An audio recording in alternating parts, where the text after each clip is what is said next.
Bonjour et bienvenue dans mon journal de lecture. Aujourd'hui, je reviens à une série de bandes dessinées. C'est Soda. Soda 4, 5 et 6.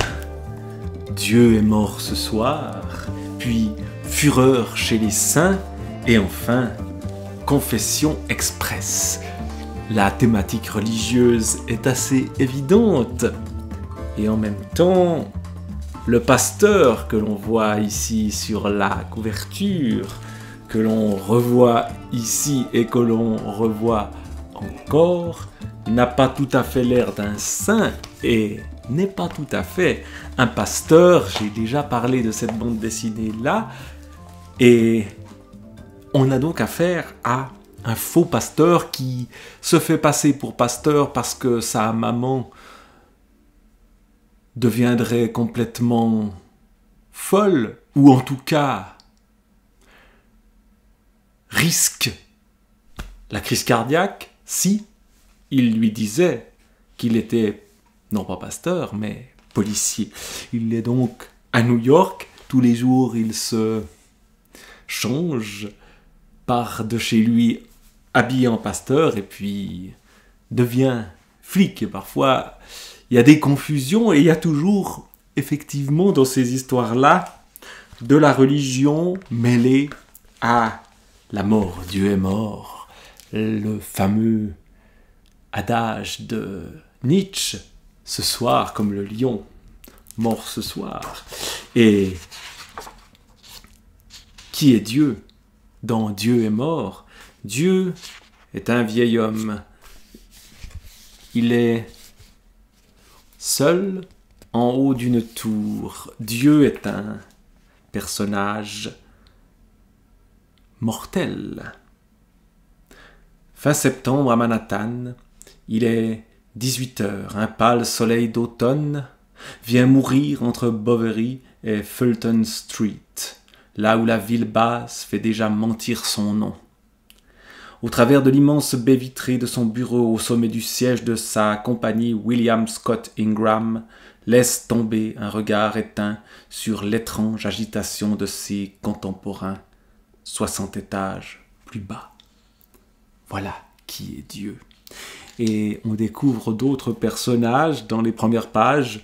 On découvre un journaliste déprimé, on découvre un tueur.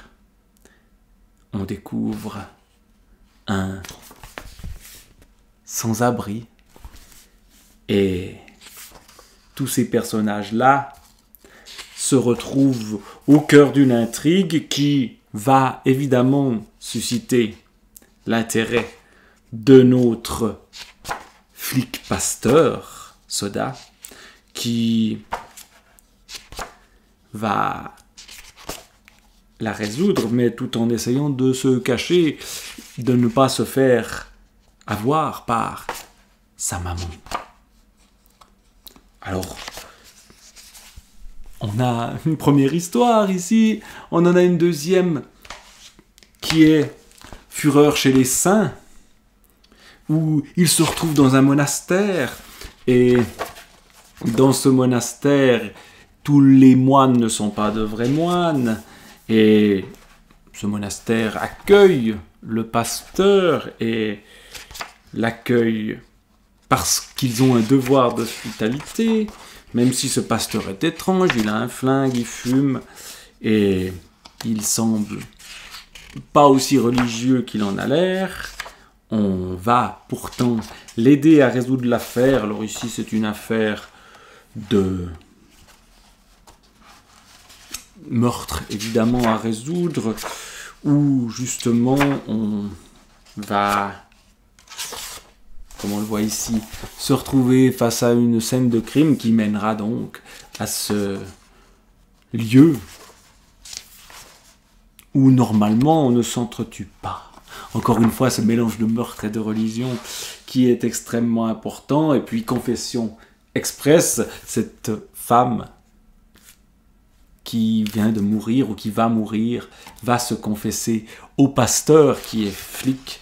Néanmoins, et là aussi, il se passe toute une aventure On a le maire de New York qui court le marathon, mais qui est visé par des gens qui complotent contre lui. On a justement des photos compromettantes pour le maire de New York. Et puis on a le père de la femme avec qui il se trouve, qui se retrouve dans une posture assez défavorable. Le pasteur surtout, qui doit mener son enquête en faisant croire qu'il est pasteur alors qu'il est flic, à sa maman qui justement n'est pas en grande forme et doit justement aller à l'hôpital. Au début de l'histoire,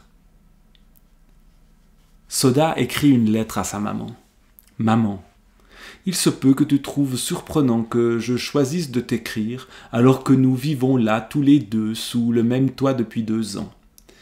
Et bien que depuis la mort de Dad, je ne puisse me souvenir d'un moment où tu m'aurais laissé parler plus de 30 secondes sans m'interrompre, c'est plutôt à ma faiblesse que je dois de n'avoir pu jusqu'ici t'avouer ce que tu comprendras aisément en examinant ces photos, et que j'ai toujours cherché à te cacher. » Alors on a un aperçu des photos qui révèle donc la vraie identité de Soda. Au début, j'ai surtout menti par confort. Je voulais tenter ma chance dans une voie différente de celle que toi et Dad envisagez pour moi. Aujourd'hui, j'avoue que je redoute les effets qu'une telle nouvelle aura sur toi. Et en effet, ces effets peuvent être dramatiques et la pauvre maman ne recevra jamais cette lettre, bien sûr.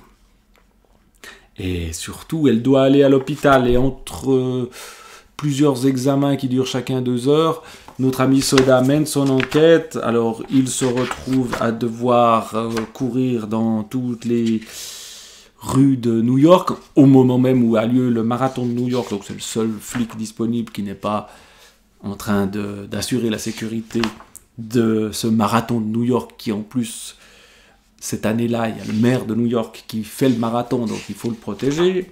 Bref, on a des moyens pour aller plus vite grâce à des camions, des ambulances et tout un tas de trucs qui font que la maman, finalement, ne se rendra compte de rien. Et c'est ainsi que peut se poursuivre cette histoire de Soda, ce mélange religieux policier qui fait le charme de ces histoires qu'on a ici dans ces 3 bandes dessinées, mais il y en a encore beaucoup d'autres. Ce sont des bandes dessinées ici qui datent un peu, puisqu'elles datent de 1994, donc dans un moment où le monde était différent du nôtre, mais ça se poursuit. Et un jour, Soda avouera-t-il à sa maman qu'il est policier et non pas pasteur? Le suspense reste tout à fait intenable. Soda. Confession express, fureur chez les saints. Dieu est mort ce soir. Au revoir.